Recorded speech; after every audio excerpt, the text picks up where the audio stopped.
عالم برزخ۔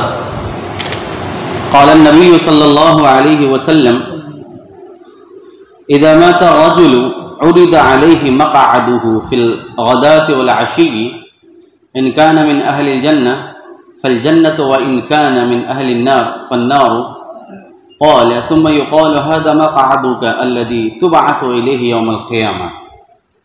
مسلم عن ابن عمر کتاب الجنہ، بخاری کتاب الجنائز۔ نبی کریم صلی اللہ علیہ وسلم نے فرمایا جب آدمی مر جاتا ہے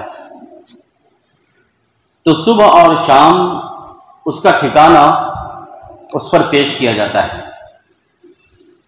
اگر وہ جنتی ہے تو اس پر جنت کا عکس پیش ہوتا ہے، اور اگر وہ جہنمی ہے تو دوزخ کی آگ اس پر پرتو ڈالتی ہے۔ پھر اس سے کہا جاتا ہے کہ یہ ہے تیرا وہ ٹھکانہ جو قبر سے اٹھنے کے بعد قیامت کے دن تجھے ملنے والا ہے۔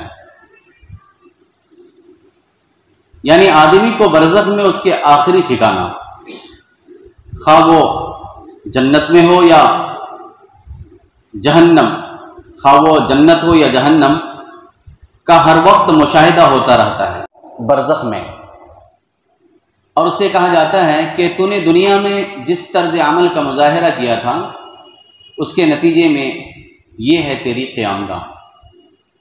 اخروی زندگی کی یہ پہلی منزل واقعی خطرناک ہے۔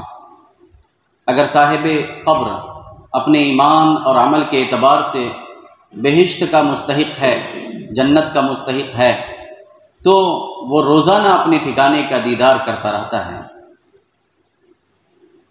اور اگر وہ اپنے کفر، بغاوت اور سرکشی کی بدولت سزا کا مستحق ہے تو قیامت کے جیل خانہ یعنی دوزخ کا وہ حصہ اس پر پیش کیا جاتا ہے جس کا وہ سزاوار ہے۔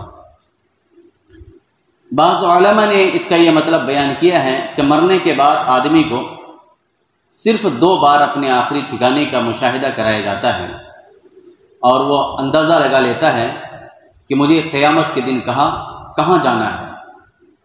اس حدیث میں صبح و شام کا لفظ ہمارے ذہنی معیار کو سامنے رکھ کر فرمایا گیا ہے، ورنہ عالم برزخ میں زمان و مکان کا یہ تصور نہیں ہے، صبح و شام والا تصور جس سے ہمیں واسطہ پڑتا ہے۔